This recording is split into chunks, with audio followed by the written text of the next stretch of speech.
growth therapy. Oh, Jess. Hi. Jessica Clarke. Hello. How are you? I'm well. How are you?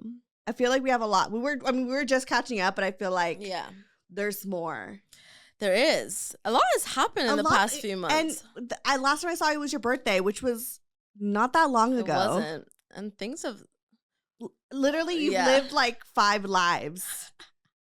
I love this from you. I feel like, when you're in a relationship, time moves fast, but like not like as quick as when you're single. Yeah. Because when you're single, you're like transitions. It transitions after transitions. Yeah. Like it's crazy. Like you could be talking to one person and be fucking in love, and then the next day you're like no longer in love. Right. Like it's so confusing. So like I always have to like every time I ask you like is it the same? Have we progressed? Have we stayed, so we'll just get into it. Yes. Let's get into it. Hi, guys. It's me, Stefanie Maegan, your host of Broco Therapy. Yay. And Miss Jessica Clarke. Hi, fam. Is in the building. My BGT family. BGT family. What do you do? And this is the last episode I'm recording. That's crazy. For the year. That's crazy. But if you're listening to this right now, it's not the last episode, though, because I already recorded the last episode, but I just recorded it out of order. Right. But right now, this is the last one I'm doing for 2024, so this is a very special moment. I love this. It feels so special. I really wanted, like, my last few episodes to be, like, with my favorite people, besides Isaac and Tyler. Just kidding. No, I love them. They're new. They're new here. They're new here. Welcome. Which, like... And you're welcome. I mean, are you and Isaac, like, what's the update? Are you guys just friends? We're friends. We're friends. We're cool. We're cordial. Did you listen to the episode? Yeah. What'd you think? What were your thoughts? I mean, they have thoughts. That's it. Don't be like them, Jess. Don't be like them. They're men, young men, and you can tell. God bless them. Like, what part are you saying? Like, don't be like them right now and be hella vague and say some PR motherfucker answer. I mean, they're very LA, first of all. Very LA, right? Like musician, actor. Yeah, they're very LA. Their personalities reflect as such. And I feel like, you know what? Okay. Which one did you listen to? Because there's a part 1 and a part 2. This is part 1. Okay. They are the reason why dating in LA is difficult. Yeah. Okay, I am asking you this because I've been wanting to like have you on while they're here too. Because like one, I'm not dating, you know what I mean? Right. So like I could be in my own little bubble in my happy relationship.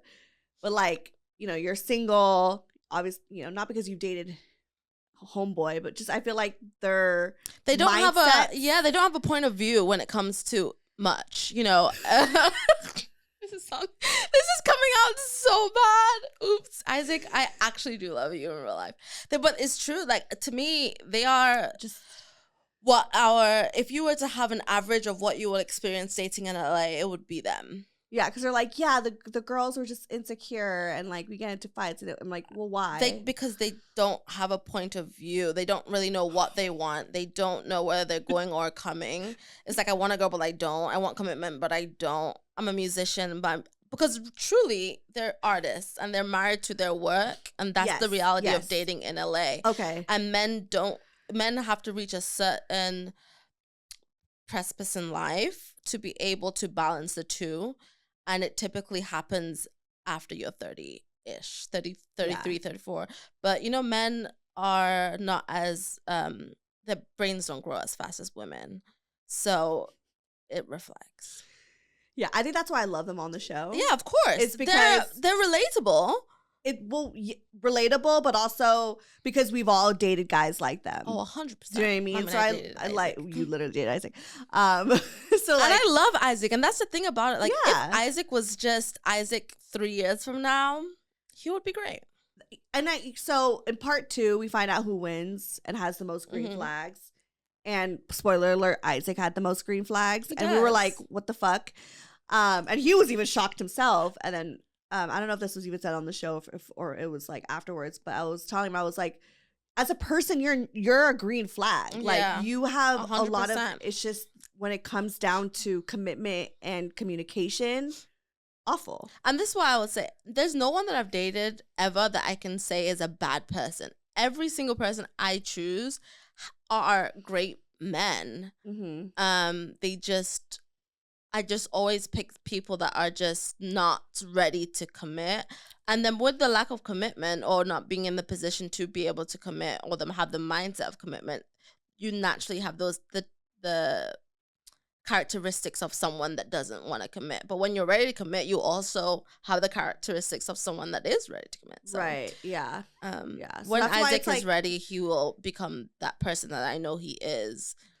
He's just again, an LA guy. Even though he's creative, British and has an English Isaac accent. is married to his music. Yeah, that is and what Tyler it is married to his, so you're so right. Like there's such a, maybe that's why I let them having on, but I didn't articulate this, but they are such the epitome of like dating a guy in LA because, and just dating in LA in general, because women could be like this too, where they're so married to like this dream and this like this career, especially, and it's always a creative, you know, like goal. It's like they want to be a musician, actor, whatever, you know. And so, like if I was Isaac's bass guitar, I would be the happiest girl on earth. I would walk up and down this world in bliss. I asked him if he would do music with me, and he said no. Still? He literally said it on air. Wow, that's crazy. It's fine. And I don't think I would want to do music with him because he would make me feel very insecure. He's very anal about his music. Yeah, I wouldn't want. He's not like an experimental. Like I need someone who's you have to like, be good. Just vibe. Yeah. No, like I have to be at a certain level, or he's just not gonna waste his time. Which is fair. I get it. Shit, he takes he takes his work very seriously, which I really, he's not just trying to jam out. Isaac is one of the most hardworking people and passionate people I've ever met in my life. Yeah. He hustles, and I respect him because of his hustle. Like, he's a great guy, and he's smart. He's book smart, and he's creatively, adept. Yeah, no, he's a walking green flag. He just 100%. Is just has. I love you. Issues. Hopefully that made up for. Anyways, so go check out those episodes with the guys. But I was just curious of your thoughts because like. They are. I was just like, oh my god, trauma. They are such, and I like that. I don't like it, but that's why I have them on, because they represent the guys that I'm sure every listener that's listening to this podcast is like dated at one point. So I want to pick their brain. Yeah, but they're so closed off sometimes. But anyways, how about you? You're okay. So the last time we talked, let's talk about it. Let's talk about it, girl. Well, the last time you were on this episode, you talked about, your situation with Isaac. We're past that. Yeah. Obviously, it's just not going to happen, y'all. Okay, so we're just going to move past it. We are. However, I remember you telling me you were dating this guy, and you were just so happy. I was. He was a great guy. And, I love you. But like this was my but like every time I talk to you, it's always like, I'm so happy. It's the one I'm gonna marry, Yeah. I never said I was gonna marry not him, but you were like you were happy. I was. Yeah. Listen, I'm unapologetically a lover girl. Okay? I'm a lover girl down. No, I truly know in your heart that you feel that way. I don't doubt those feelings. I'm just calling those feelings out. You know what I mean? He was a great guy. He really was a good guy. Yeah. And this was around your birthday. Yeah. And I remember you guys were dating. And so at your birthday dinner, though, you guys had some sort of conflict because there was a bunch of like, you guys talked about like timing of marriage and kids and I guess there was a little bit of like a disagreement. He basically thought I was. He basically. He thought was old. I was old to him. Okay, how about you just tell the story? Well, I mean, the synopsis of it was that he wanted for his timeline that he was work. I met him on Hinge. Okay, yeah. Okay. And it was great. Like our first date, he brought a puzzle for us to do. He brought me a plant, and it was beautiful. Like we went to. I know you were saying it was like the best. It was ever. Yeah, for sure. Like hands down, like yeah. and such a thoughtful. When it comes to the level of thoughtfulness, that's what I was like. Oh my gosh, because we met at a coffee shop, we ate, we did a puzzle. He brought me a plant, and went to a museum, and after that we went to the movies. We just like spent the day together, and it was just like movie. Like it was literally like a movie. And yeah, it was beautiful. But when we started talking, it was almost like every time we went on a date and something good would happen, he would bring something up. Like, he was asking me, because he would ask me, like he asked me about kids, and I was like, yeah, I want to have kids. And he was saying, like, and I was like, for example, this will be my timeline. Like this, I literally came up with it in the moment. Right. But then he was like, oh, timeline. Like you want to get, it was almost like he got so shock. Yeah. Yeah. It was a shock to him that, and then he brought it up again, which was when we had my birthday dinner. I was telling you guys, he brought it up again, because he essentially was saying that what he wanted to be in a place where he was financially ready and he had properties and all this stuff. And I was trying to explain to him, like, I was basically saying to him that you have time to be able to get properties. You have time to be able to be financially stable. As a woman, we don't have that same amount of time. Right. And you're 31. I'm 32 now. 32, shit. Yeah, I'm 32 now. So I don't have the time literally to wait for you. Like, when is that gonna happen? Like, at what point would you consider yourself financially stable? Like, what do you need to have? How far away are you from that? Like that's so there, that leaves so much to the economy. Right. It leaves so much to like life shit happening. It leaves just there's so many there's so many outliers that as a woman you're like, how do I weigh that? Like, am I going to invest in someone that doesn't have they just have a thought but not a timeline? Like, is it that okay if I don't I'll rather him be like, I will work really hard for the next 2 years and then I'll be ready, wherever I am in the next 2 years. But yeah, it just wasn't good enough for me. That and he was saying, he made a comment. He was like, yeah, I mean, I put on my Hinge profile that I wanted women that between like 20, I think it was like 26 or 27 and 30.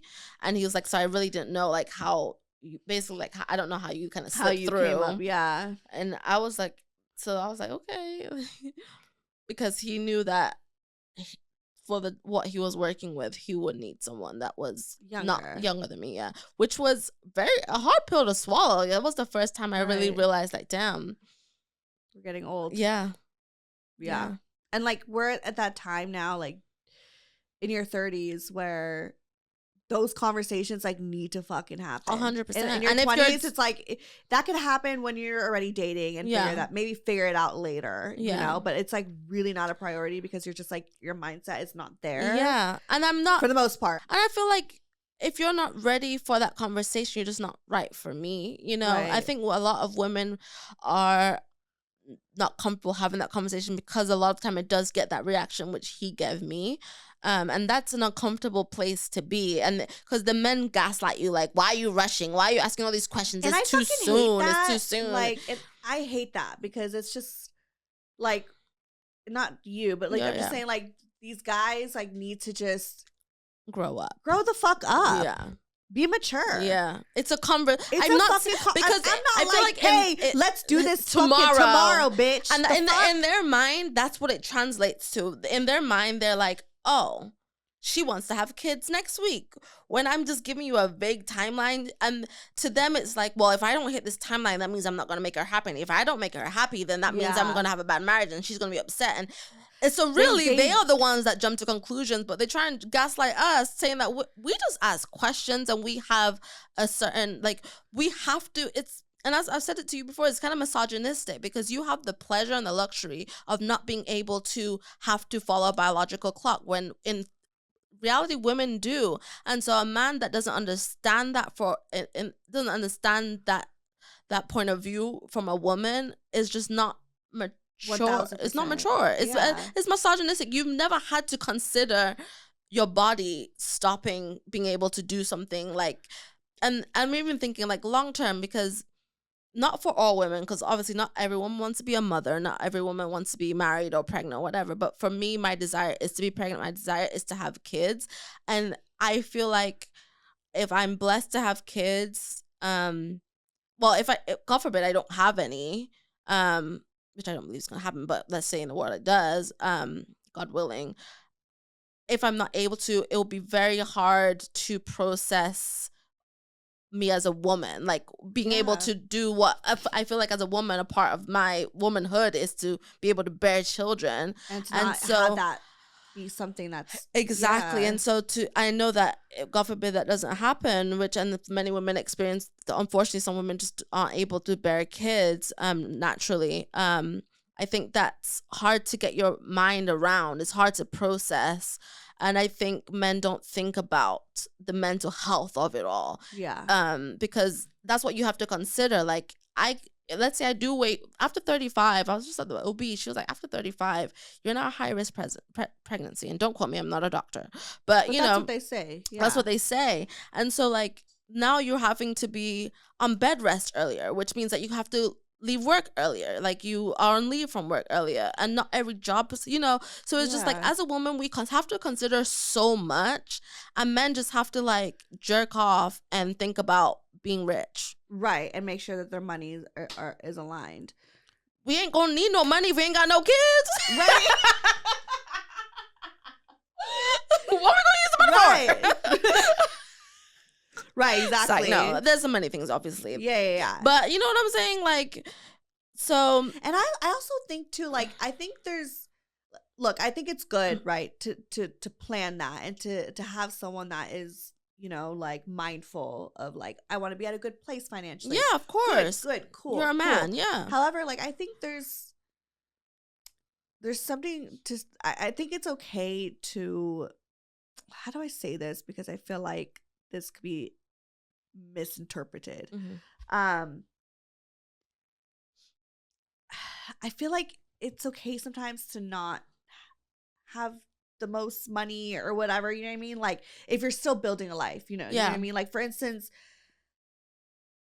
my family, right? Like when we were younger, we lived in an apartment, but then eventually we got a house. Yeah. And then, you know, 1 minute I'm sharing a room with my brothers, and then eventually we have our own rooms. And then, you know, now my parents are in a financially better place than they were when we were younger. And I'm not saying that, like, I don't know, there's some power in of seeing that building, you know, like I'm glad that I saw that. I'm glad that I kind of was able to experience all of that. Yeah. And I remember even like telling my mom that too, because I was like, oh, we're just waiting to have, you know, X amount of money or whatever. And she's like, or like have a house or something. And you know, and she's just like, you know, it's okay to like to build and have your kids see that. I think it sets an example. Yeah, you know, I think that's such a good point. I haven't really thought about it like this. I think it's our parents didn't have anyone to compare themselves to social media wise. They didn't have social media. They weren't able to see like people at 30 making $30 million on one deal. They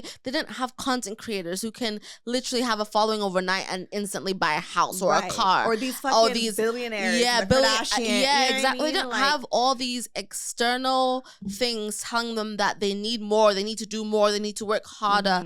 So they were able to process building in their own time and at their own pace without having to compare themselves to others. And I'm sure they did, but it wasn't to a certain extent like to how it is now, where you have access to so many different people's lives. And the microwave personality wasn't ingrained in them. We want things to happen so quickly, and they understood the power of process.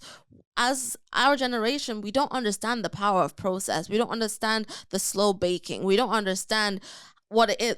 We make cake instantly. We don't even make cake from scratch no more. But also, like, why can't y'all build it together? It's about, like, I feel like it's a mindset. It's, you know what I mean? Yeah. I think there's beauty in that, building together, like growing together, like starting off with a certain amount, like starting off renting and then buying a house. Like these are milestones. Men think that if you give me like, don't be emotionally unintelligent and buy me a house. Right. I'm gonna be sad in your house. I mean, yeah. Maybe I'd rather be sad. I in also the Benz, recognize too that like having kids is hard. Yeah. So that is that extra layer. But just like everything else in life, everything else in life is hard. But also, yeah, and like it's just I don't know. For me, I've seen a lot of my friends, some of my not a lot of them, but a good amount of my friends, have kids very young. And back then, I was just like, oh my god, like what are they gonna do? They're just working as a waitress or whatever. Right. Like I'm like scared for them, But seeing them really like actually grow and build, and I think honestly all of them are at a better place than they were when they first had their kid.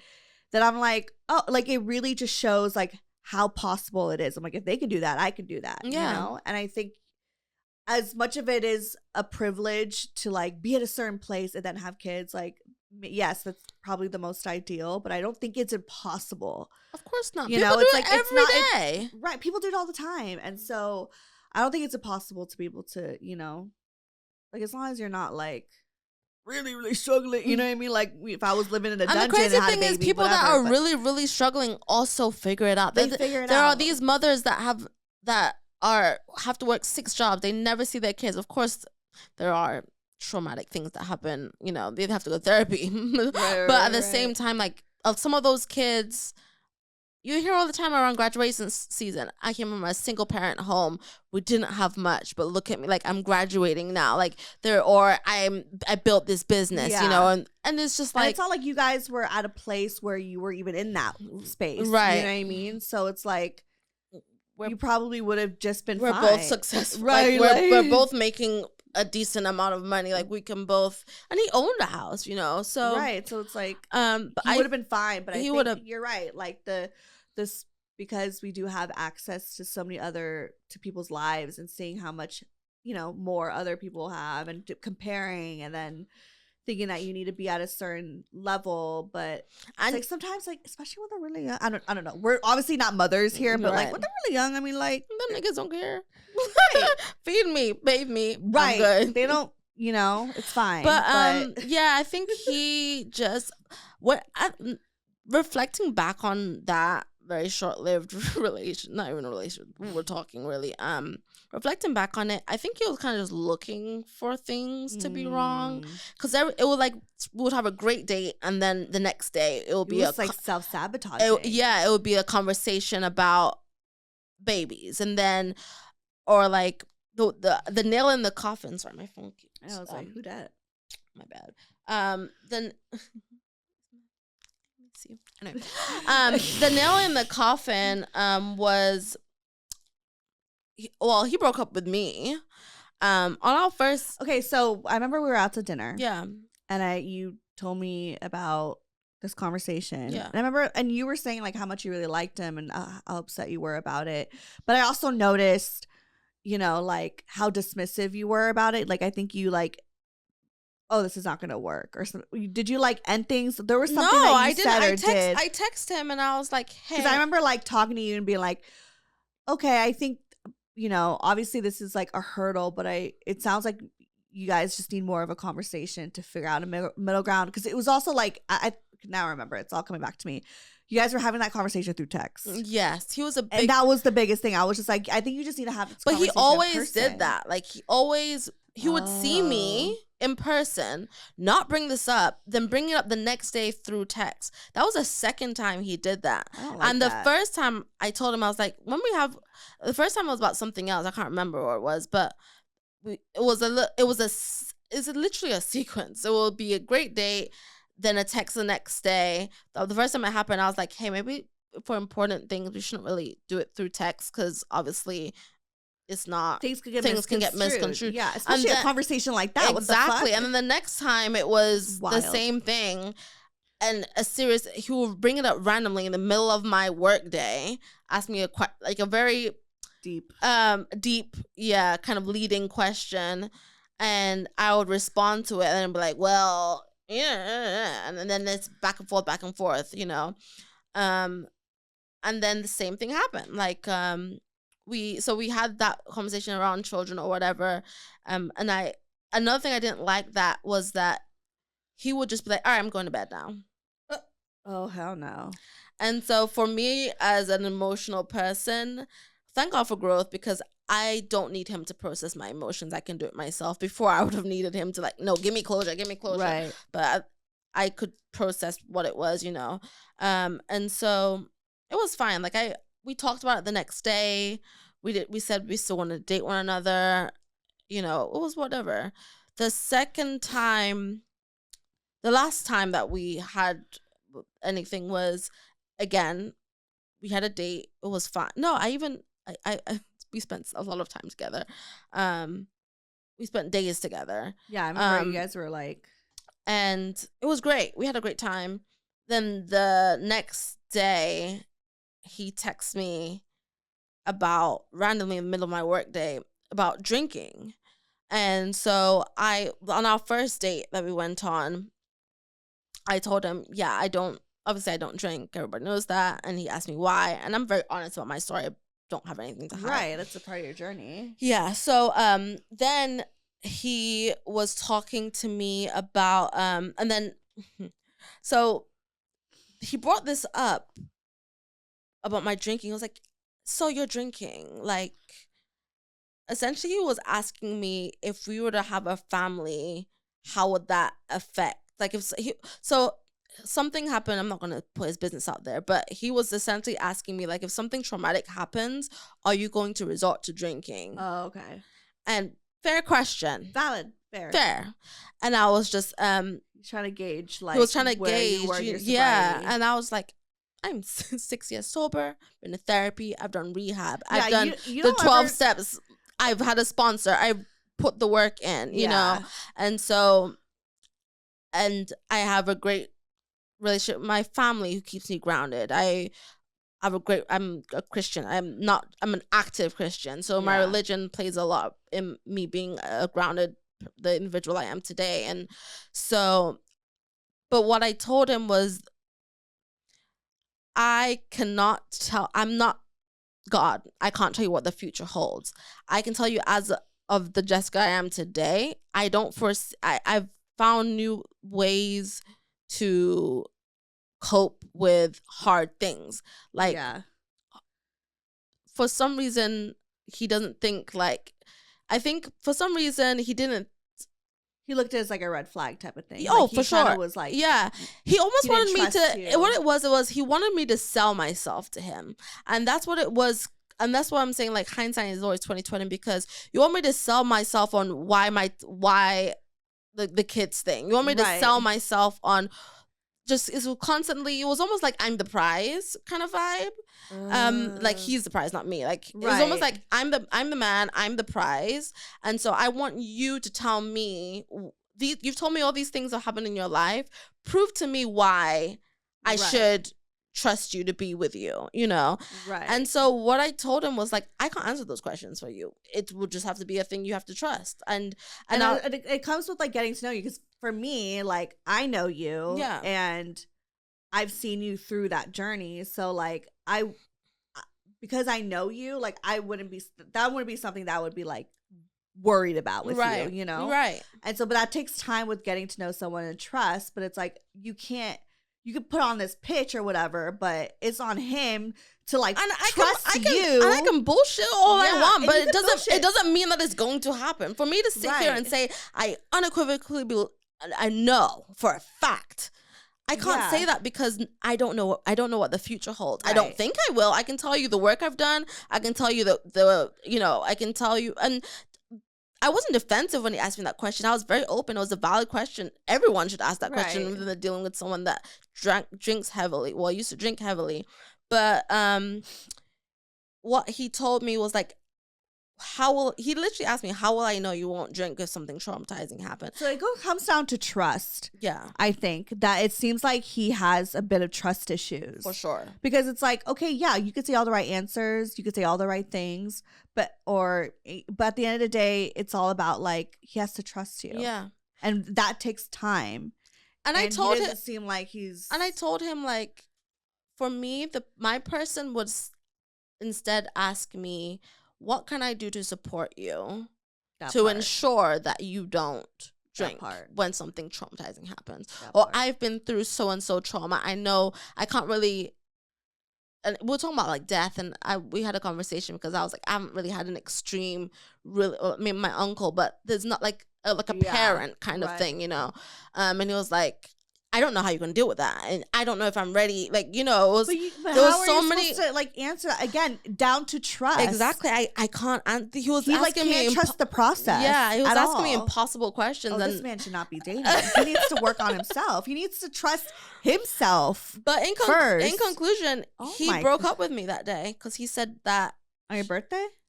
It was, I think it was the day after my birthday. Okay. So I think it was the day, sometime around there. Yeah, he broke up with me because he said that that's not something that he wants to take a risk on, basically. That was the end of it.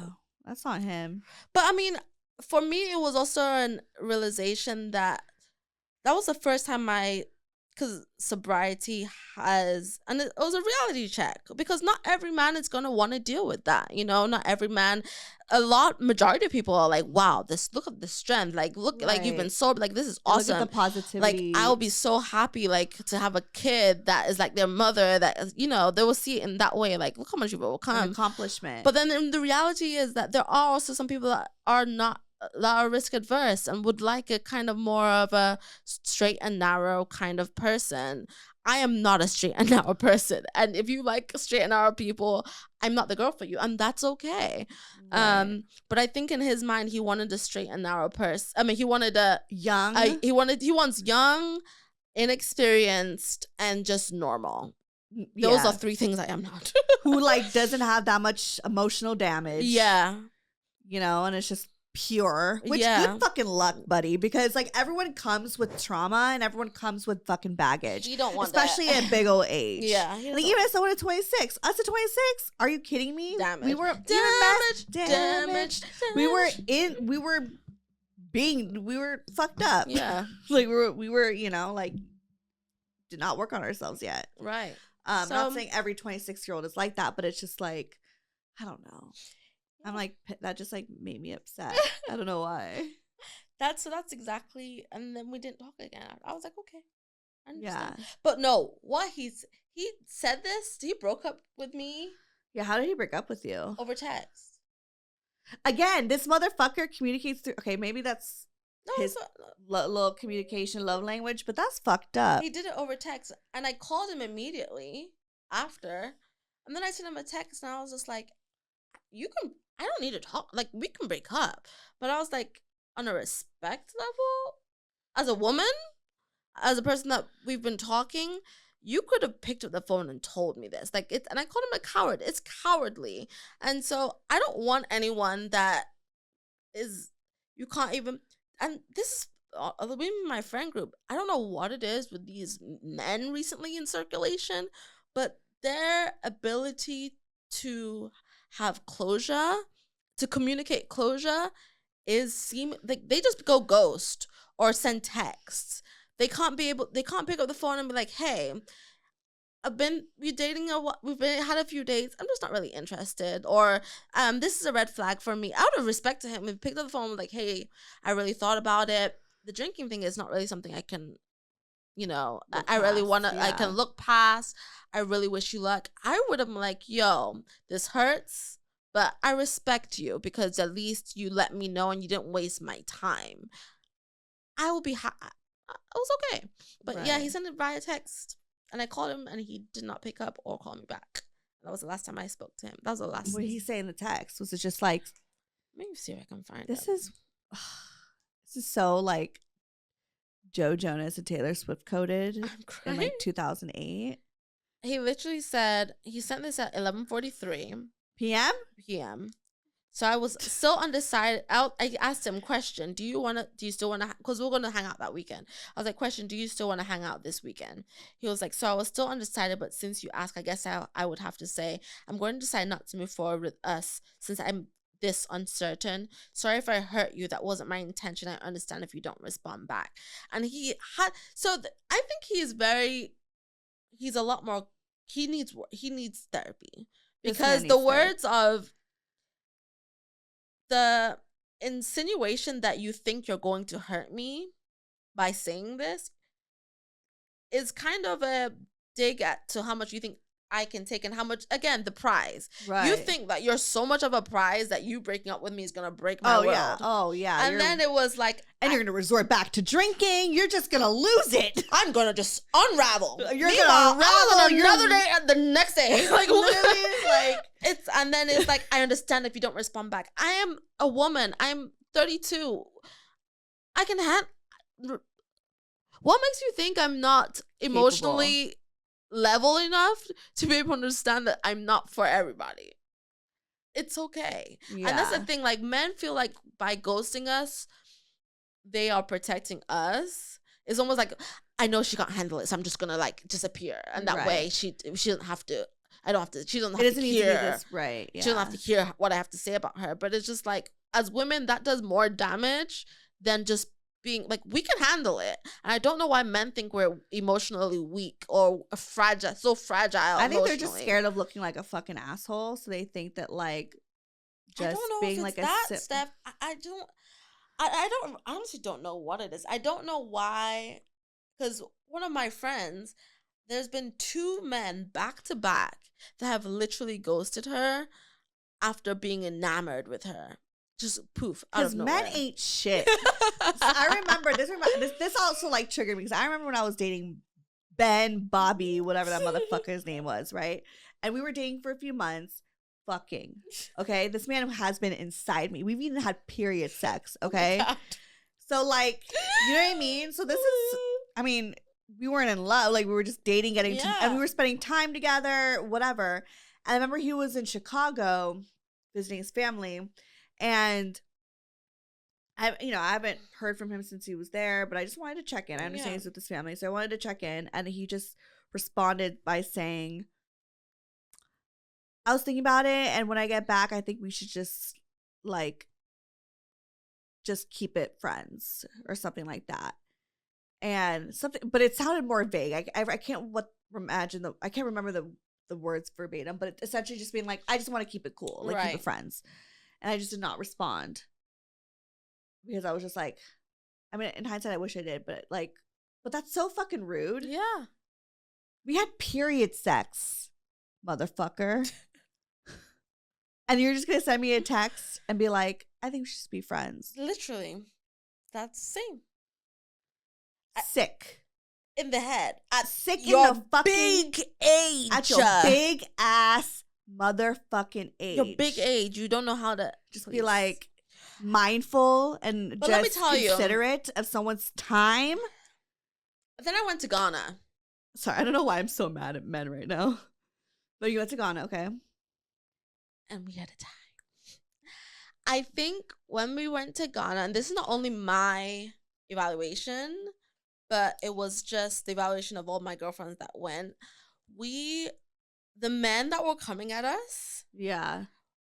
And it was like genuine. It was like Hinge like I was calling it Love Island. I was calling the trip Love Island because we were just bombshells entered the villa. Literally, that's what it gave because it was a wedding environment. So and my friend, they got married and the wedding was like 4-day event. So I know it looked like a fucking. So they were just time. Like men. They'll just find men everywhere. Yeah. And so we're all just, and it was literally like Hinge in real life. Right. And you're just like, can I pull you for a chat? Steph? Can I pull you? That's what it was. Everyone was just pulling people for a chat. That's hilarious. Pulling you for a chat. Then it will be the next day someone else is pulling you for a chat. And then you'll be like, yo, you're trying to commit. And it's like, I don't think I'm ready yet because I still have a little bit of feeling for this person. I'm going on. Going on and then someone takes your man. And they take your different. Girl, it was like, this is fantastic. Wow. But we also felt like this is what we've been missing. Like, in LA, it was just like the motivation to want to date because men are interested in you genuinely, and men saw us as the prize. Yeah. And that's when I realized like low-key in LA, men don't really see it for us women at all. They almost think we're at the, like, they are the prize. It was giving I am the prize energy. Right. It's giving like Isaac and Tyler, like, you'd be lucky to be with me. Fucker, you'd be lucky to get a good ass fucking woman. And in Ghana, these men Why am I mad at all men right now? They were so nice. They were so pleasant. Like, they were just like, and they were talking to multiple girls too. Like, don't get it wrong. Yeah, everyone was on the island, okay? Right. Everyone was on the island. It wasn't The Bachelor. It was Love Island. Okay, I love that. And everyone has like a water bottle. Yes, we were all like, and so. But then that's what dating was. Yeah. That's what it's supposed to be. It's supposed to be fun. It's supposed to be flirty. Getting to know each other. But LA has just made it so exhausting. Like, it's not working for me. Yeah, LA's. So we came back and I was like, we're excited to date again. Then you go on a hand, you're like, Lord Jesus, what are we doing? Yeah, so I think going to Ghana really like just re-excited me about the opposite sex, because I left here and being like, I can take it or leave it at this point. I don't care. Right. Like, these men don't do nothing for me but bring trauma. Literally, like they don't leave anything good. I hate this. I just want to change the world, because this fucking why are we like this, you guys? Like, why is it such slim pickings out here? But and I was telling you about the podcast I listened to with that dating coach on there. Yeah. And one of the things he said was when he was dating, before, he's married now, but when he was dating, he used to have different online dating profiles, and he would put himself in different countries. So like he'll be in America but have like his location in like Brazil or like Ghana or wherever, you know, South Africa. And because his point was that your husband may not be in America. And I don't know why that to me was like, wow, that's so interesting that not only have I confined myself to America, I've confined myself to LA. You know what I'm saying? Like, that's why I had to outsource Brian. Yeah. Like, you know what I mean? Like, he wasn't here. Literally. I had to go north. You caught it for a man. And then now with my new situation, you know, that's very far away. And for me, it was difficult because I was just like, I didn't want to be in a long distance relationship again. Yeah. But because you're talking to someone outside the country. Just exactly. To clarify. Yeah, I'm talking to someone out of the country. So, but then it's just like the men in LA I've tried, and I can unequivocally say I have tried. I've really tried. Like, I tried, but you really tried. I've tried all kinds. Like, I was dating African men, I've dated American men. I'm not going out my race because let's be guided. But right. I was like, I've really tried. But it's just not working. But so now that I'm outsourcing, that just may be what it is. Like, you just need I don't think my man is here. Yeah. I don't think he's here. I don't think he's here at all. I get it. I had to go north from here just to, like, you know. And Brother B is like an anomaly. What an amazing man. But he's not from LA. Exactly. He's from the Bay. Yeah. Good luck.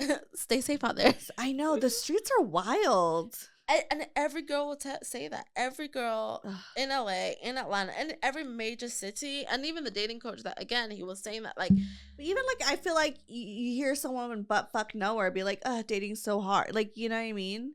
I don't know. I feel like dating is hard everywhere. Dating's hard and comment below. Where are you guys from? And is dating hard?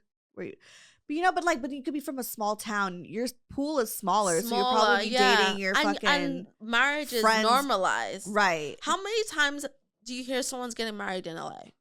Think about it. Well, I'm different because I'm from LA. Oh, you're from here. Yeah. So, like, I'm like, I know a lot. Yeah. But it's because we're from here. Right. I don't know a lot of people that, I should say transplants. Yeah. They don't, it's hard. And a lot of people that are our age, and that's the thing, transplants move to LA to make it. They probably move when they're 25 around there. Yeah. They're now in their 30s, and they're at this point where it's make it or break it, literally. So they either just have made it or they just leave. Yeah. Or I think even more than that, they're at especially the creatives, they're like, this is my final like, I can't keep doing this going into my 40s. So I really have to dig deep, because if I don't make it, so they're just in I'm trying to make it mode if they haven't made it already. And listen, so, y'all can make it. Look at Victoria Monet, okay? She got a child. Say that. And she's been in the game for 10 fucking years, okay? And she's got a baby, and she's a mother, and she's fucking killing it. So, yeah. I had to saying. go and sauce a man that I was dating when I was 13. Like, what are we doing here? So, can we talk about that? I don't want to talk about it in detail, but there has been someone that I've known since I was 13 years old. He was my first love of my life, and he's your ex-boyfriend. Yeah, my ex-boyfriend, my first boyfriend, my first anything. You lost your virginity to him too? Oh no, I didn't. Okay. I think I wasn't having sex when I was 13. But I mean, you eventually. Oh yeah, that's true. I eventually went to college, but no. You've known it since you were 13. Yeah. Dated him while you were in college. Yeah. And then, yeah, y'all haven't like spoken since you broken up, and now you're like rekindling things. Yeah. And he lives in England. Yeah. I mean, I'm saying all his business. Sorry. No, that's just a vague timeline. Yeah, we don't know. Yeah, it's very vague. Yeah. So nothing is anything, but that's just the current situation. Yeah. And you seem very happy, and it's like, I'm always rooting for you. I think I'm always rooting for me too. I just hope at this point, fuck this up. I'm trying everything. What do I have to lose? You have nothing to lose. I literally have. I've tried high and low in LA, from the gutter to the to the top, babe, and from the gutter for real, and it's just not working. So at this point, I'm outsourcing. How many dates do you think you've been on in LA? I can't count. I really can't count. I really can't. It's uncountable. No, it's because I went on a lot of dates, but then I've tried. I've talked to many people. Men here just, maybe it's me. I'm willing to take accountability. Maybe it's me. I don't know. Maybe I'm just not right for the average American man. But that's fine. But I don't know. Maybe because I'm like one of your best friends, and I just think so highly of you, and I just think you're such a wonderful like woman that I'm like, I'm shocked. It's almost like on Love Island, right? When you see Janae just going through the fucking motions, and you're like, why isn't anyone fucking drooling and just worshiping this woman because she deserves somebody? Do you know what I mean? Like, that's 100%. How I feel about you. Yeah. I always say I feel like you remind me so much of Janae from Love Island. Yeah, you do say that. She's just more ditzy than you. But like, as far as like everything else, like, I feel like she's such a, to me, like, I feel like is like such a great woman. Yeah. And like, I look at you that way, that I'm like, thank you, babe. You would be such a amazing partner to somebody, and I'm just like dumbfounded by the fact. But and it may just be the people that I'm choosing, but either way, that plays a part too. Yeah, obviously. I mean, again, I'm a lover girl, and I will go to the end of the earth to find my man. Why don't you try something different? Steph, I have. What else? What other different can I try? I've tried rich. I've tried poor. I've tried musician. I've tried finance bro. I've tried Rolex light guy. Skin. I've tried dark skin. I've tried them all. Why? No, you wouldn't do. I feel like a Filipino wouldn't work unless they were like. I can't go white. What? I can't go white. I know. I can't go white either. I did it once. It wasn't fine. Well, unless they're like, no. There's some white guys that got a little swag sometimes. They have swag, but do you know what my trauma is? I feel like we'll just be sitting down randomly. Our two kids will be running amok around the house, and he just gonna say something slick racist, and I'm gonna be like, 1,000%. Who did I marry? And that's what shit. So I just would rather not go through that. Right. Aww. Well, I hope I don't make Brian feel that way. Oh, no, you don't. You're woke. Well, let's not use that word. This is not 2016. No one uses that word anymore. I'm old. Showing my age. Love that hair. I know. But, okay, what else is new? I mean, so you were talking about the few... You said you wanted to share something? Oh, yeah. So I took some notes from the dating coach because I think it will help the girlies. Get closer to the mic. Yeah, I think it'll help the girlies. Well, I didn't take. Shout out to Kirsten, my bestie, because she also took these notes, and I sent her the episode. So I'm gonna read them, and you tell me what you think about them. Okay? Yeah. Okay. The first one is I've already said America may not be, or location. Yeah, location. It may not be in America. So we've already talked about that one. Okay, the second one is there's two types of women that date for marriage and women that date for play. And he says that the women that date for play are typically the ones that get in relationships. Interesting. Okay, let's dissect this. I date typically for marriage. I may have been doing that wrong. I may just need to maybe take it a little less seriously. He says still have boundaries. Yeah.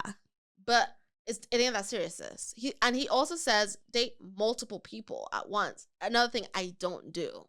So talk about it. Okay. Well, I want to unpack the first part, though. Date for marriage. Women that date for marriage and women that date for play. Okay, let's think of someone in our life that maybe just to get, so you date for marriage. Yeah. So you're that prototype. But I feel like Rose dates for play. She does. But she's single. Yeah. But I feel like she could not be if she wanted to. I don't think she's like found the right person yet. Yeah. I can't. Yeah, I don't think but she's been in more relationships than I have. That's fair. She was in that 1-2-year relationship. Yeah, and she was in this other one. I've not been in any long-term relationship. You know why? It's because men are scared. Bless you. The twins now have a boyfriend. Both of them? I know Nikki does. I think Cammie's on her way of. I saw that. But you know what though? They're dating. Is there okay? I think it feels so black and white, and I think that's where I'm struggling with because for me, I felt like I was dating for love. Do you know what I mean? I wasn't. Marriage was almost like a second thought. Well, when we say date for marriage, so let's I guess put a definition to it. What he was talking about was essentially me. You go into it because what he was saying was that when women, and I love this point, he said when women go on dates, right, we start from making the guy a 10. And then when he does something, then he goes down to a 9, then he goes down to an 8, then he goes down to a 7. So like when we go on dates, let's say I'm talking to a guy for a couple of days. I'm like, oh my God, stick with me. Great marriage material. 10s across the board. Yeah. Over time, he just goes down to 8. Then it goes down to 9, then it goes down to because that's what I asked because going back to homeboy with the timeline kid person, I remember like you were texting me about it and I asked you, okay, but what are the red flags? Yeah, and like you didn't. I don't think you even. Really I didn't show any of them because it was still you were still in a high. Everyone starts at a 10 for me, but he said with men, women start at for men they start. Low. They start at 0 and then they build up. But he was saying that women should do that more. Like we shouldn't give because what happens is when we start men at a 10, we put there's an expectation up there. We've already thought about him to be the idea of what we think a husband should look like, and that doesn't allow that man to operate as who he is, and therefore we don't view him for truly who he is. Yeah. So maybe if I went into like on a date, instead of thinking of this man of who I want him to be, and maybe I'm just missing who he really is, and I could, and maybe I would react differently. I agree because I mean, not to reference Love Island USA season 6. I'm gonna take my hair down. Serena and Cordell, right? Yeah. I loved them from the jump, even though people were like, oh, Serena is not giving you a chance, poor Cordell. But I really liked their dynamic from the beginning because I liked how she played it. Right. Like you see Kaylor, you see Leah being like obsessed with their men already. Yeah. But Serena was all about let's take it slow. Like this is real. She didn't even really like him at first, and then they started obviously becoming good friends. Yeah, and then started seeing things differently. Yeah. Like I always love that dynamic because I think it just really, you just don't have these expectations. Right, you're not in this high. Like Kaylor gave that boy a 10 before he could fucking speak. Right. But with what's her name? Serena, Cordell started at a -2. Like and that nigga had to work his way up to a 10. Like she didn't even choose him. And then when he got to a good old 6, he messed up. Then he went back down to a 0, -5, right? He was he was at a 0 because he came back he bounced back pretty quickly. He did. But, he did a good job of that. So I think it reminded me. Sorry, going back to the concept, like it reminded me a lot of me and Brian. Yeah, because like in the beginning, there was I think he did start at a 0 for me.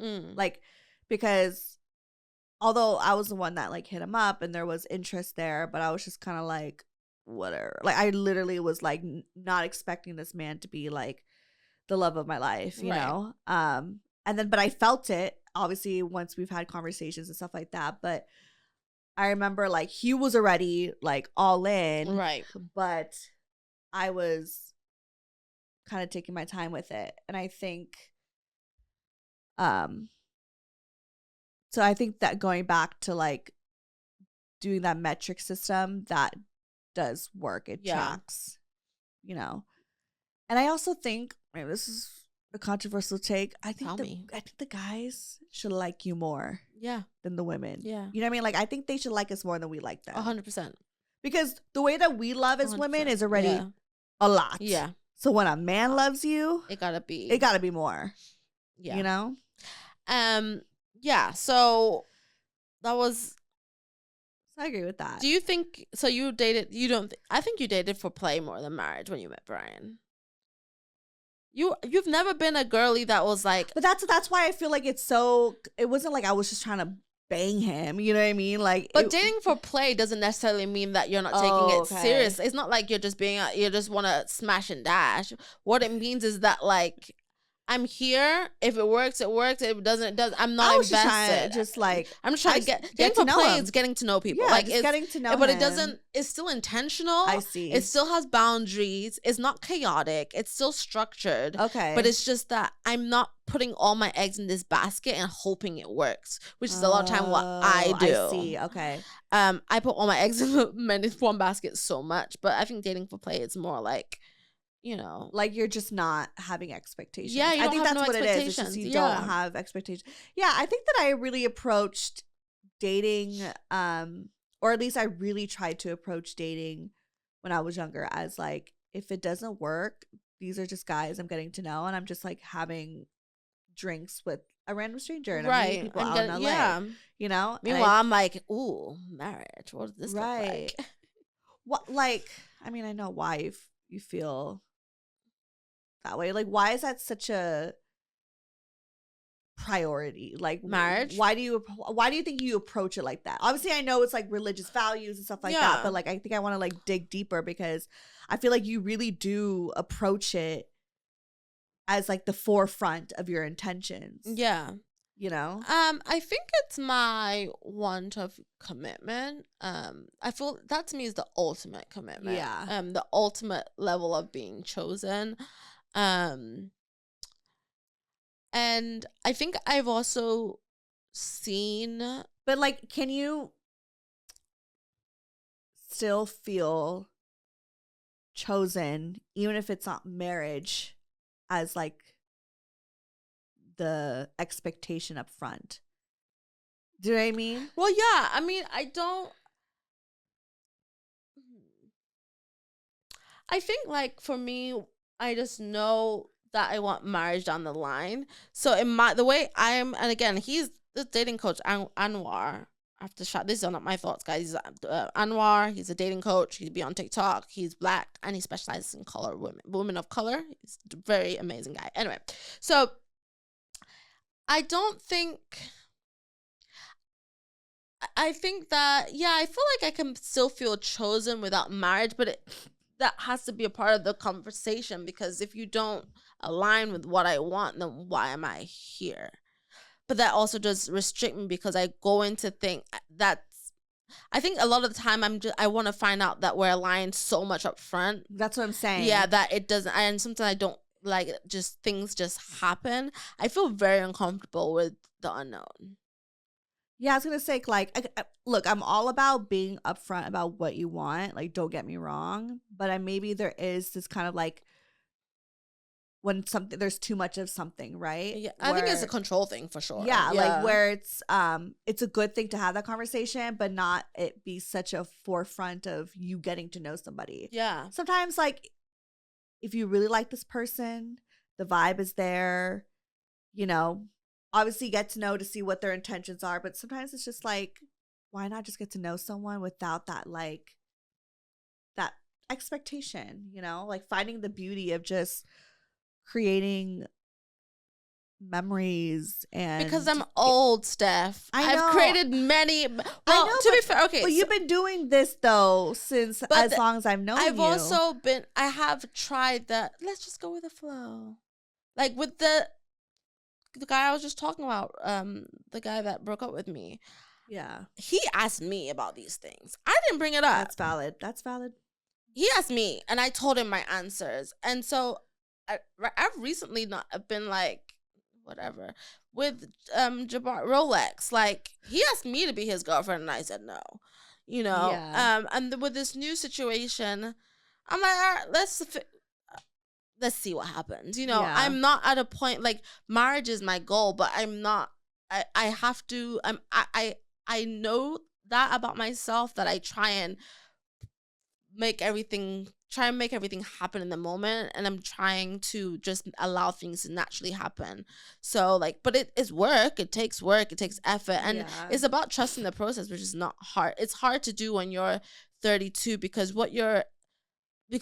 I guess a fear is also like, okay, let's say I just go with the flow, then I end up in situationships.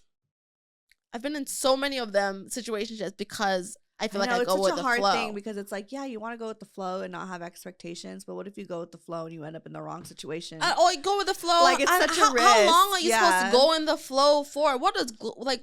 Maybe go with the flow until, but again, how do you change? Because and then the man will be like, well, we're just going with the flow, and all of a sudden you're popping up with expectations. So we've gone with the flow for 6 months. Dating's so hard. And so it's just like, I'd rather just be who I am up front, and you know that this is who I am, and you take it or you leave it, instead of me being like, because I know I'm not a naturally a go with the flow person. So it's essentially a facade that's going to eventually stop at a point, because I can only keep it up for so long. Maybe like redefining what going with the flow looks like. Yeah. You know, because it's not going with the flow and being like, oh yeah, like the cool girl. Like, I don't care. Like, I'm just here for a good time. No, you don't need to be that. But like, maybe just I feel like finding the gray area between. What is that? I don't know. Okay, I'm just trying to process this in real time. Because let's talk about it, because women are expected to just allow things to happen. But when we allow things to happen, we end up in situationships. And now you're in this, because why would a man want to commit when there's no expectation to? Why? If you can sleep, if you're going to hang around and be wifey, why not? Like, I think this is maybe why dating apps just make it so complicated, because with dating apps, it's amazing because you do get to meet people and you feel, and you know, especially people that you may have never come across before, you know. However, the downside of that is that it creates this like expectation already that it's like, we met on a dating app, now we go on a date, and like if we're dating. Do you know what I mean? Versus like when you just meet someone out in the wild and you get to know them. And like, but we don't meet people out in the wild anymore, though. That's exactly where like it. And I think I feel like there is also a so maybe just, I don't want to say misogynistic, because when we think about it, what if women were the go with the flow people and men were the ones that wanted a timeline and wanted this and wanted that? Will we still say the same thing? Because why are we asked as women we're asked to go with the flow because that's what men are more comfortable with. I know, it's fucked up. Not because we're not trying to scare them, because right? We don't want to scare them without timelines and because and like when you think about it, in everything in life there's a structure. When you go to work, there's a structure. When you have a child, there's a structure. When you get a new car, when you get a payment plan, there's structures for everything. But because men are intimidated by women who know what they want, and men are afraid to fit in this box. That's really what it is. It's fucked up. And so we're like, well, if men want this, then we should now change the way that. So in conclusion, what I think needs to happen is that men need to go with the flow more, because here's the thing, right? Going back to like the conversation between you and homeboy, he's the one that asked you about like if you wanted kids, and you expressed your timeline. And like as a woman, I understand what it's like. Obviously there's expectations, but we're also like, the timeline doesn't need to be Saturday at 8 o'clock, and that's what 8 it PM, is. I better get fucking because pregnant. Really, it's like it's a plan. It's a plan, but it's also like we can go off script, right? We can go with the fucking flow. But the thing. So that's the thing. Is it's like, is the problem my structure, or is the problem your interpretation of my structure? Because I think men need to go with the flow more. Well, I think they are going with the flow. I think men just need to ask more fucking questions. And also not, because if you ask me a question of this is what I would like life to look like, but again, I'm not an idiot. I understand that life does not go as planned. Because we don't know the economy. There's so many outliers, but this is what I would like. A man could be like, oh, that's cool. Well, let's see what happens. Because at the end of the day, he wanted kids too. Like that's the thing I remember telling you was like, why is there such a conflict on timeline when at the same day you guys do want the same things? Yeah. And you're obviously saying like, okay, like I'm 32. Obviously there is a bit of that rush, understandable. But it's just like, but I think men are so black and white in their thinking. Like they're so matter of fact. They're so like to the script, like there's. And they're like, if you don't get your timeline, that means you're going to then, it's going to look bad on me. And as a man, like, there is that like pressure of like making sure that they could provide, right? And I know that is a lot of an insecurity with men. Mm-hmm. So it's like they feel pressured by it. So I get it. I understand. However, they need to understand that like, we're not saying tomorrow get me fucking pregnant. Like, we understand life. Let's work together. Let's build. I think they need to see and trust the process versus like being stressed out about something that's not even and in reality, like yet. Really, who is the one that's, because what you're saying, as men are saying to us that we can't go with your plan because we have ours, and for me to accommodate your plan as a man, that means I have to adjust mine. And that's not what I'm willing to do. Right. Because that's essentially what we're saying is, because men also come into a relationship, into situationships or dating with an expectation. We all have them. Right. But then I think men find what they want more of a priority than what a woman wants, and not enough of a priority they're like, I just met you. I don't see and I've wanted this for however long, and I don't think you're special enough right now for me to even consider changing it. So bye, I don't want to talk to you anymore. And it's so dismissive. Very dismissive. I mean, was that a fart? I feel like I'm kind of going through that with Brian, right? Like I've obviously openly expressed that I want to be a mother. Like I want kids soon. And he, I know he's listening to this. And he like at times has been like defensive and been like, especially when like people in his life also put that pressure in him, like, you should be having kids, or I want grandkids or whatever. And I think sometimes I could see that he does a thing where he starts getting like nervous, and it's just like, no, I need to make X amount of money. I need to make this. I need to do this. And like, which is great that he's being like mindful of those things. However, it's just like, even though I say, yes, I want to be a mother, yes, I want to be pregnant, I'm also willing to go with the flow. Yeah. And I think when he hears, oh, I want to be a mother, or I make these certain jokes, he just thinks like, oh my God, she wants to be pregnant now, and I need to get it together, and I'm not ready. And he just starts getting like nervous. Yes. But I'm like, look, like I I know that we're not ready right now. And we want men like also, that. Like, if it happens, it happens. And we want men who take, because really what... We don't want a careless motherfucker. Yeah, like, really there's a lot of those out there, like, we know. I'm the man and I'm the provider, and I don't feel like I do not feel that I'm in a financial place to be able to provide for you in the way that I envisioned it. Yeah. And so because I can't, and what they essentially would have to translate to themselves is that I would have to give my person less than what I think they deserve. And I think that's what's difficult to process. Whereas we're like, know, and they gotta live with you in a hut. And my kid, like, right. I'll be good, you know? No, Jess, you wouldn't like that. Let's be real. It's fine. No, I won't. But you know, I think Brian just needs to chill. Because it's like, look, like I want to be a mother. I'm obviously very open about that. He obviously wants to be a father too. Like, we have the same end goal. And yeah, there's a bit of that pressure. But I'm also like, if it happens, it happens. And that's what I was even... You know what I mean? I'm like, even when it happens, it happens. Like, I'm also like not rushing it, but I know that it's something to expect within the next few years. And I'm excited about that. And I remember actually telling that I was like excited to be a mother. And she had a great response because she was just like, oh my God, that's the best place to be in. Yeah. And I was like, really? Because I'm so used to every time I say that, people react like, oh my God, girl, no, right. You know? And so it was like interesting that I got that reaction that she was like, oh, that's the best place to be in. And so I asked her why. And she's like, because then you're ready. So when it does happen, you're not scared. Right. You're not, you know what I mean? Like, you're just emotionally, you're ready. Yeah. You're emotionally Your body's ready. Yeah. And like, even though there's other things that maybe feel like you're not ready, at least when it does happen, you're at that mindset. Right. You know? And so that was like nice to hear, because I think every time I say like, I want to, you know, I can't wait to be pregnant. So someone is reacting like, oh, wow.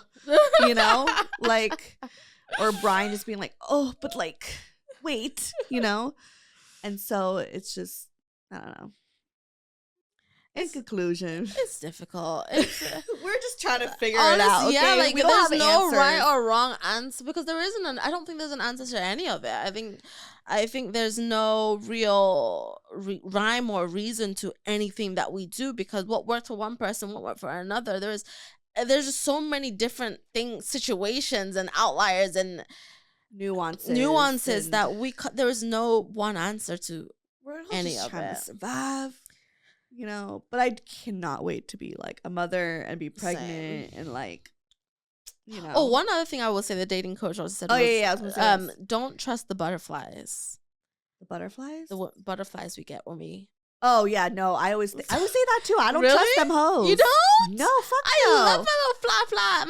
Because they feel my butterflies good. Are more like fireflies now, because we tired. Like, with Brian, I realized that, and not that I didn't get butterflies, but it was like a different feeling. Yeah. That it was with, like, for instance, Morgan, where, okay, yeah, I got butterflies, but it stemmed, and not even just Morgan, just like guys I've dated, but a lot of times those butterflies stemmed from passion that wasn't healthy. Yeah. Like, it's like a sense of like it's like a drug. It's a drug. It's like a fucking dopamine hit, you know?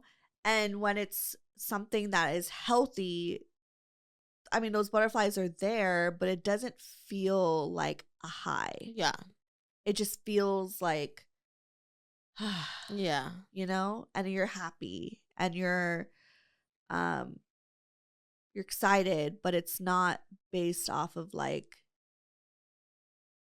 I just took a cocaine hit. Yeah. You know what I mean? Like it's hard to articulate. No, I know exactly. And I kind of feel that now, but I kind of viewed it as, I was like, this was a little too calm. Like, this feels... But, like, calm is good, though. Yeah. And I think we're programmed to think that you need to feel this influx of feelings. This influx of butterflies and fireworks and this fire. But, like, in reality, it's not supposed to feel that way. And it's so interesting that you say that, because when I was in Ghana, we were at the Bachelorette, and there was a married couple, just women, two women that were married around the table, and one of them was saying that when she first got married,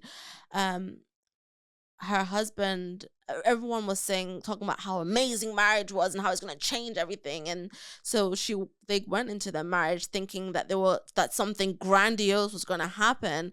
And it caused some initial friction because they're like, wait, why doesn't it feel like what everyone's been talking about, this big thing that's going to happen, and we're waiting for this big thing to happen and it's not coming. Like, are we doing this right? Are we doing this right? You know, but then her advice was, looking back, I was just like, there's no fireworks. Marriage doesn't automatically change your situation. It's literally a covenant, and it's the same thing as when you were dating, except now it's to death do us part. Right. Now it's to the grave. This is a tomb, exactly. You know. Yeah. But she was just like, don't think that this magical thing is gonna happen because that's so temporary, and like that shit wears off. Yeah. Right. And that's why and you'll forever be chasing that feeling. Yeah, and it's not. So I remember with Brian, I broke things off with him. Granted, I was going through a lot dealing with my ex and stuff, but I remember one of the things that I was feeling was why am I not feeling crazy? Yeah. You know? And you always think that when you're in love, you're supposed to be crazy in love and stuff, but it's it doesn't, it just feels like love without the crazy. Yeah. You know? You feel safe. You feel understood. Validated. Yeah. You feel understood. You feel supported. And there's not going to be any drama. And I think younger Steph wouldn't have been able to receive it because I would have maybe looked at it as boring because I think that love should be this one thing that's this chaotic feeling, you know? And I think a lot of us fall into that trap so easily. And I mean, there's society, there's love songs, there's these fucking Disney movies that show you, you know what I mean? A man should rescue you from this fucking tower and shit. And it needs to be this grand thing when in reality, that's not the healthiest. And it's interesting that you say that because even when I'm looking back at me dating, sometimes I know I can be crazy a little bit. I have my moments. I have a lot of quirks about me, and sometimes I'm worried. I want to show them all those things up front to see how they handle it. Oh, bitch, I've done that too. Because it's just it's gonna come out eventually. And what if you don't like this about me? And I know that So you test the relationship. So, yeah, and I think what I'm I've been there too. And I'm realizing that now because with this person that I've known for a while, I don't need to do that because he's seen every version of me. He's seen the worst versions of me. Now I'm the healed version. So, right. But I don't feel the need to test anything. It's almost like we've skipped we've skipped a lot, because we. Well, I'd say you didn't because you already Right, we skipped what I'm saying this time around. We've known each other. We know each other. Our families know. So I think that's where the calm comes into it because you're not at the edge of your seat waiting for this person to leave. This person has known you and they've come back and is still deciding to choose you. Exactly. Whereas if you meet someone new, you're kind of well, I've had many men before and they all leave. So at what point are you going to leave? That's why homeboy, going back to the guy that you dated, he reminds me of that. It's almost because I'm sure in a way you gave him some sense of calmness because you were there. You probably weren't trying to test some shit, and then it seemed like you tried to find a reason. And that's the thing that pissed me off because I played that so differently from average Jessica. I played it so calm. I saw him only on the weekends. I was so chill. I was very I had to think. I thought before I texted back. Instead of going back and forth, I was just okay. I was less argumentative. I was less of me. The things that people are saying, well, maybe you should try it, maybe this is the reason. I was okay, with this guy, I'm going to play it differently. And it still didn't work. So I'm just yeah, but it's all because that's on him. You know what I mean? He just wasn't ready to receive that. Yeah. Because you were clearly ready to show him love, potentially give him a future, a family and kids, and someone who, and obviously like you guys had chemistry, he liked you, there's attraction, but like there's something that like was holding him back, and that says a lot about himself. Right. You know? And so I think like either way, he just wasn't the one for you. At all. Bye, Bye, birdie. Yeah. Was there another one? I'll read one more. Yeah, I'm kind of making this a little long just because it's gonna last. It's one of the last episodes of the year, I'm gonna read a few, and then you just stop me at the one that speaks to you. Okay. Okay. This is a good one. Feminine communication. Feminine communication. Yes. Explain. So he was essentially saying that. Again, this is a dating coach for women of color, so Black women essentially. So he was saying that sometimes as Black women, when we want something, we ask for it quite aggressively, and men don't translate that the same, because we as Black women, we operate in our masculine energy a lot, because that's the way we have kind of survival. We've been forced to. So let's say, for example, we're like, well, why didn't you do this? Because I wanted this, and it sounds very like, this is what I want. And he was saying that sometimes that we have to change the way we say, instead of saying like, why don't you buy me flowers? Like, I would have loved you to buy me flowers. Like, my homegirl got flowers and you didn't even send me, instead he was saying that instead of saying stuff like that, you could say as, I would feel really connected if you came to see me or if you sent me flowers, versus come get me flowers or come, And so he was saying that when we're talking about communicating in the feminine, he was saying that we should talk about the emotion of how it will make us feel if we got flowers, instead of it being about action. Because it's almost like when you talk about the action of flowers, it's like being a nigga to nigga talk, like a man to man talk. But if you talk about the emotion of how the flowers will make you feel, the man will feel more of, if I get her flowers, it will allow her to feel this way. I was gonna say, like, men like knowing that they made that decision for themselves, right? Versus feeling like they're being told. Yeah. So like, I could 1,000% like my friend Ashley. You've met Ashley on my birthday. Oh, yeah. She is queen of, like, I admire her so much because she operates in her feminine to the highest. I could see that 1,000%. I always learn from her because she is. I wonder if I do. Ryan, comment below. I wonder. Yeah, do I function in my feminine? Yeah, whatever? And I've really been trying to, and I think when I was in Ghana, that was what the difference mainly was, because the first 2 days I was like, still, LA, Hustler Jessica, and I was really like more whatever. I'm not really checking for these men, no eye contact. But then I saw all my friends like getting these numbers and like talking to guys, and I was like, why are men not like because I probably looked intimidating to these men. But then I made an active decision. I was like, Jessica, just flirt, just be.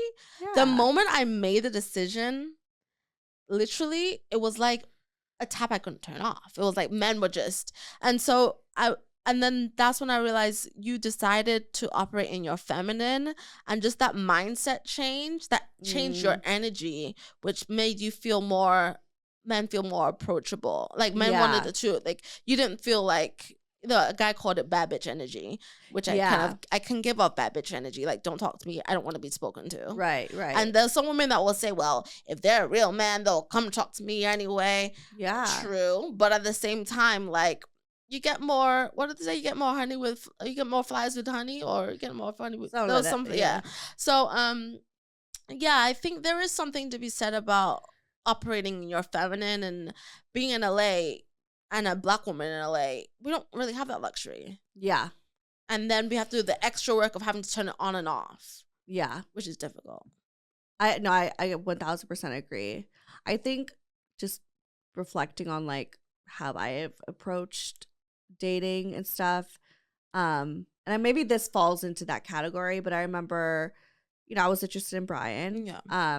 I knew that he wouldn't approach me unless I showed some sort of interest. Mm-hmm. However, I wanted to do it in a way where it was like not as direct, but giving you that like a little bit of a wink, like, it's available. Right. And I remember me and Brian actually read this like first DM, and I just remember thinking like, damn, I'm kind of slick. Like I kind of did that like correctly, you know what I mean? But how I did it was because he requested a topic for me to talk about on the show, and then so I used that as a way to like approach him. So I DM'd him and was like, hey, just like, you know, like I did the episode on your topic. It's coming out like on Friday or whatever day. And I also said like, but you know, thank you like for that. That was whatever. And I was like, and what did I fucking say? I said, you know, if you're ever in LA, fuck, I really want to make sure that I get this right. Hold on, let me pull this up because I don't want to butcher what I said because I felt like it was pretty slick. And I was like, okay. If I do say so myself. Because I felt like I did in a way where it was like I was giving him the go, but I was allowing him to choose that for himself. You know? I want to call Brian in here and see if he thinks you're offering. I know I need to. Because it's kind of debatable. Because sometimes I'm like, Brian! I'm really trying to find I'm operating my feminine. I can't find this text. Where is it? Okay, I said, hi, just a heads up. I recorded the topic you requested about interracial relationships last night, and it'll be out next week. I gave you a shout out for giving me the idea for the episode. Thank you for always supporting me. Thanks for always supporting the show. It means a lot. If you're ever in LA, we should hang. I feel like we already know each other just from the internet anyway. Cute. You know, I felt like it's like, yeah. And then, but it's also like not thirsty. It could be seen as in two different ways. Right. Like it's like letting you know, but it's also like not thirsty. Yeah. So it's like, and I remember he told me he was thinking on his end, like, wait, is she asking me out or is she right? Like, or am I a she, fan? You know what I mean? So it made him like curious, but then it gave him the opportunity to approach me. And I felt like it made him feel like he made that decision. You know what I mean? Like it made him feel like a man a little bit. Right. So I don't know. I think so. Maybe that falls in that category. Let's ask him. Brian. I have to call this motherfucker. Oh, what if he's asleep? This motherfucker goes to bed early. Can you come in here real quick? I have a question for you. Can you ask him? Yeah. Hi. Hi. Question. Do you think Steph operates in her feminine energy? Do you think Steph operates in her feminine energy? More than not. No, probably not. What? Why? Not me breaking homes. Can you get on the mic and let me know why? Come in here. Give an example, Jess. Okay, so like, this will be me in my masculine energy. Why don't you get me flowers? And my feminine energy would be like, I'll be really connected to you if you get me flowers. You mean like in the delivery? What do you mean? Yeah, like she's comes from a more emotional point of view than a softer approach. Versus being like, hey, get me fucking flowers. Oh, yeah, for sure. Well, why did you have doubt earlier? Where did that stem from? Okay, so he said, can you get on the mic so people? You don't be like you be like on your alpha shit sometimes, and then you want to be bratty sometimes. I don't agree. This is Steph acting in her alpha. He says that I act in my because your feminine energy will be like, oh, I'm so sorry you feel that way. I definitely want to let's talk about it so we can work on it.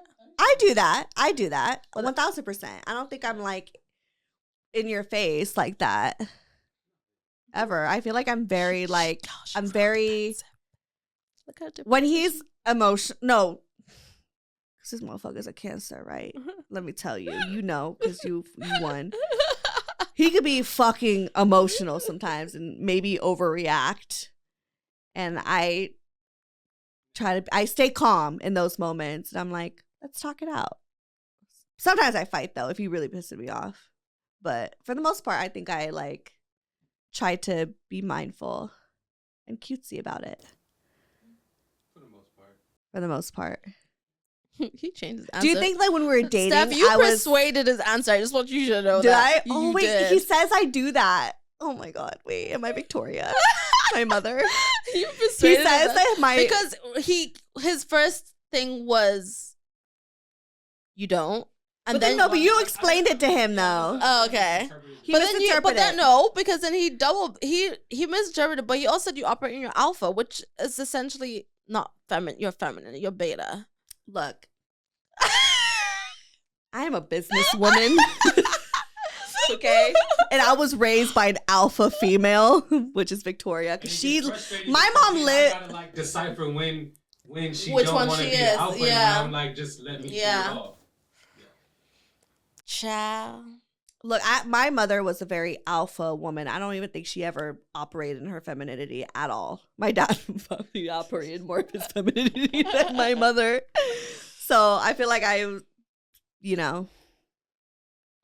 anyways, thank you. That was all. Thanks. Wait, so when we first started dating, did I operate in my like feminine self, do you think?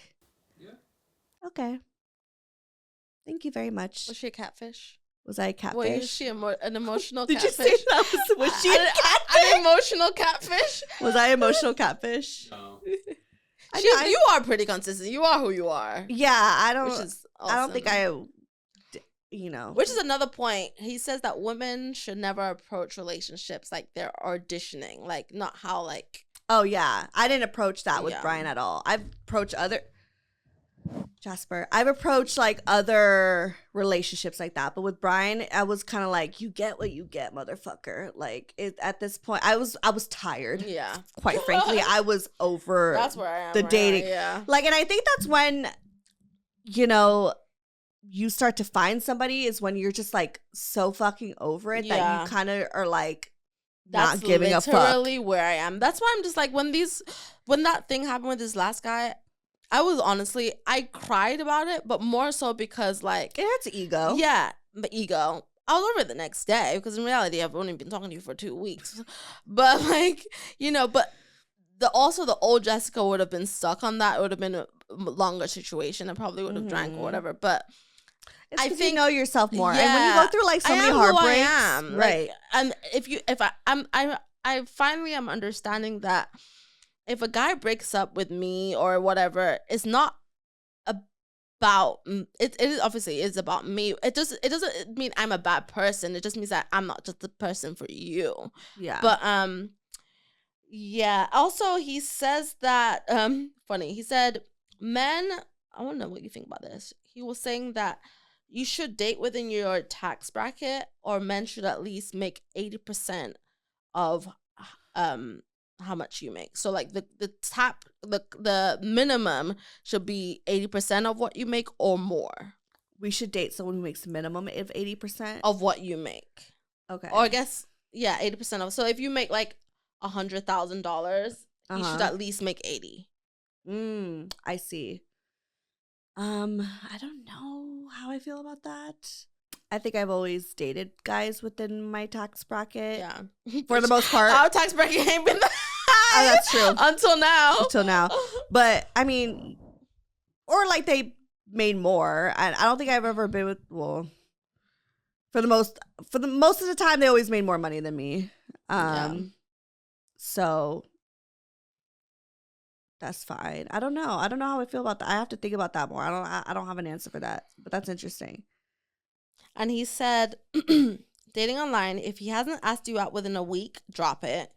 If he's not committed within 2 to 3 months, drop it. If you're not engaged within 2 years, drop it. I don't agree with the engagement in 2 years. That's weird. I mean, here I am 4 years in a relationship, not engaged. I think the married thing, again, is loosely based off of, but you should at least know that you want to make that commitment at least by maybe like a year or two in. So let's maybe, break that but down. like you don't have to be engaged. What do you think about asking you out within a week? If he hasn't asked you out within a week, drop it. Like if you met online? Yeah. I agree with that. Committed 2 to 3 months after talking? To be exclusive or to be, no, I don't agree with that. What would you say? I don't. What would you say is the max time till you should drop it, and why? I don't know, but it shouldn't be long, but it shouldn't be.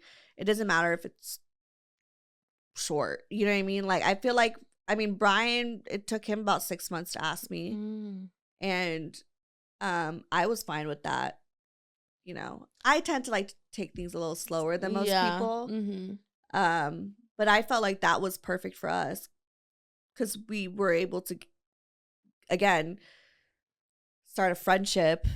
Yeah. You know, and then just let our feelings develop, even though we knew we wanted the same thing. But it was just like, why just like do things for the rush of it, you know? So. And the last thing I will say is he says, don't date famous men. You'll always be a second-class citizen in your own relationship. That's interesting. Don't date famous men. Mm-hmm. Because he's always in the limelight. So how would you, like, if he's a football player or a actor or whatever? I think famous people deserve love and marriage too. I don't know if I agree with that. I just think it just depends on like what you want. Like, let's say, you know, you date an athlete and you know what that kind of comes, or like a musician, a rapper who like, or, you know, let's say you're dating Drake. You know that comes with a lot of women. Are you someone who's like super, you know, traditional monogamous? Yeah. That might be an issue. But Right. if you're someone who's like, yeah, open and allow them to do it, but you trust in your relationship, then that works for you. But I Sure, think what he was you know? essentially saying was like, if you're Drake, everyone is at your beck and call. Like, majority of people around you, their job is to make Drake happy. Right. To make Drake good. Right. So when Drake comes into your house with your wig, what makes you think he's automatically going to be able to switch to no longer be a priority? Would he not have that expectation? Like, his needs may always come first. He would always, because that's why he's around 90% of the day, will he be able to switch that off when he comes into the home? He also said, I mean, I think like it's a case by case situation Yeah. because not every famous person is the same. But I also don't agree with like never date a famous person because, I mean, if you're a regular person, like a famous person dating a famous person, sure. But a regular person, another thing he was saying you was just like, have to understand what that comes with. yeah, You know what I mean? Right. And be okay with that. Yeah. And like, and be real with yourself on it, you know? I think if for instance, like I'm Filipino and I'm dating someone who's black. Because he's black, I have to know what that comes with. Right. And because I'm Filipino, he has to know what that comes with too. It's like the same thing with dating someone who's famous. It's like, you have to understand what that comes with. Are you okay with that? Can you stand by that? Is that something, you know? Right. So I think like you just can't go into that situation being naive. Like you would have to educate yourself. Like, this is what is he gonna cheat, girl. Okay. So He gonna like again, cheat. going back to like, you know, monogamy and stuff like that. Like, is that something that's how important is that to you? Speaking you know? of, how's your thing going? I mean, it's going, I guess. I mean, Because the last time we spoke, I think he was talking to another girl. yeah, he's still talking to her. Okay. Have they dated on a date? Yeah, they've kissed Okay. a few times, and I love it. They're going a little too slow for me. I would want them to like speed things up. She said that the book is getting very monotonous, But like, she's like, switch it up. right? I'm like, it's a little quick, you know. But What you they've want? like A kissed. quick finger bang. No fingers were involved, I think. I mean, No, I I'm think saying, is that what you want? I don't know, like make it hot, you know? Like it was a little make out, but I want it to be like more, you know? But see, like I'm okay with that. But we will never agree on this. I want you to cut this clip because this was my face. I want to just see my face during this because my natural born mind. Wow, you're a different level. I don't know how I got here. You're be better honest. than me. you No are one's better than anybody. You are the Avengers of women because what the hell? But no one's better than anyone. I You're just better. think that It's fine. It's just you're more different. secure. It's fine. It's not that though, because I don't want to come off as okay. like I'm more secure. It's just You are. It's fine. It's because I'm very insecure in a lot of ways too. Like I'm very like I have insecurities, so it's like I don't want to say like I'm over here just the most confident fucking bitch. You tapped know? into something different, Fran, and I love this for you because I could never. I hope one day I have that kind of confidence because the confidence for a woman to be like, I know another girl can have a man, but he always gonna come back home. That's so That true. is a different level. That is admirable. Like that is kind of wild. Like I don't care what you do because, and you can even tell me, and I'm not gonna be jealous because guess what? I know what I got, and you always gonna come back here.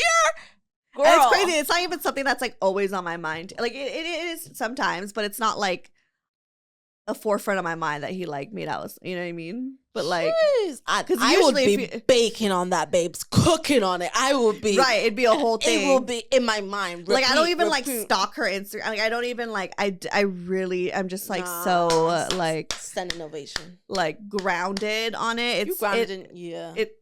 You know, grounded in that pussy. You know that pussy good. That was so strange. You grounded in that pussy.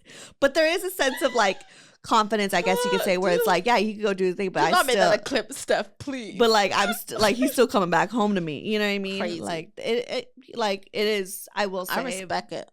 Respect it. Couldn't be me, but I respect it. Watch one day Jessica Clarke could come over here and be like, "Look, my husband got a girlfriend." It can't. It could never happen. That would be the day. It would. I would be floored. No. Yeah, I would say that we would be divorced. But if you ever came on and be like, yeah, and I love his girlfriend. But then the thing is, like, but there's, yeah, you're right. But there's different, because for me, I don't mind men with kids. A lot of women don't want men with kids. You know, everyone has different, but that's different. I know. I don't know how I got here. If you would have told Steph 2016 when she started this podcast that I would have. When I met you, that's important. That's why it's so important to meet new people and to expose yourself to new things. And it's just so dope that you've leaned into it. Like, you didn't shy away from it, because we talk about it so casually. The like, what you did is not easy, because society tells you that what you're doing is not correct. It's wrong. And not only have you done it, but you've publicized that you're doing it on your podcast. And like, I still feel a sense of like, I probably won't even make that a clip, because there is this like, there is this comfort of saying it on the show, right? You know, especially if you've gone to this far into the podcast, it's like you a little invested, right? But like, there's still that thing of like, I'm not gonna just put it on my like profile, right, you know what I mean, right, and right, like tell the world in a very loud way. Do your parents know? Oh my God, hell no. Oh, okay. And they will never know. And I hope they never find out. Like, you know what I mean? Like, there's still like not even Poppy? Those things. Oh my God, no. If they knew, they would not like him, because they would be thinking like, he's with the woman, yeah. Right. And they would just they couldn't understand. They how wouldn't understand like, it. Yeah. And so like, I hope they never find out. Anyone who's listening that knows my parents, if you're here listening, which is weird that you've gone this far and you're close to my parents, don't fucking ever say something to them. Like, I will no. Like, there's still those things where I'm like, boundaries. I don't want this, you know what I mean? Mm-hmm. So but you know, but I'm still like, I guess for the most part, more than others, very open about it. Yeah. Wow. So yeah, I don't know. I mean, more power to your sister. Girl, I don't know how I got here too. I don't know how you got here. I've like had moments where I've had to sit with myself being like, is something wrong? No. But then I'm like, no, this is actually like a really good place. But again, society telling you what's right and what's wrong. But I'm like, just live in it. And then I love this for you. You know, so yeah. Actually, I went on the Twins podcast and we talked about like, because I've been very like taking it slow. Like, we've been very slow on it, because I think a lot of people, when they decide to open a relationship, they dive right into the sea and they fucking like, ruin everything. Right. And like, we've really have gone like very slow. So like, if you guys haven't listened to it, maybe go check that out and like go more into depth with that with Nikki. But yeah. Oh my God. I weirdly like don't want to like end and plug, because this is like the last time I'm recording this year. Just this year. Every creator needs a break.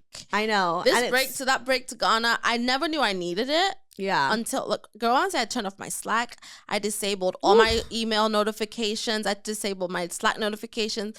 Everything was off, deleted, gone. I'm not going off though. I know, but I'm just saying, I'm just saying, when I was on vacation for 10 days, I did that. I never know how much I need to disconnect. Yeah. I was exhausted. Creatively, you've been working, girl. Creatively exhausted. I hadn't had a vacation for years, and now it's just like going there and coming back.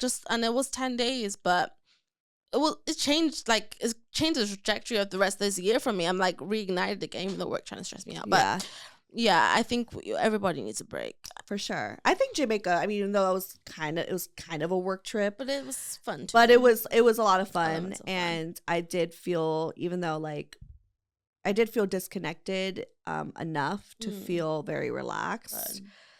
And also, like, you know, I spent a lot of time swimming in the ocean, you know, and I'm not on my phone when I'm sitting in the ocean, so I'm just like there, just like present. So that was. And there's nothing healing about just being in the water. Like, I just love the water. I think it's just because I'm Filipino and it's in my blood. But, like, I just love the beach. I love the water. Like, I just, like, I could do that. I could live on an island, honestly. Yeah. Once I retire and whatever. But anyways, anything else to say? Any last words? I love you guys. Happy New Year. I know.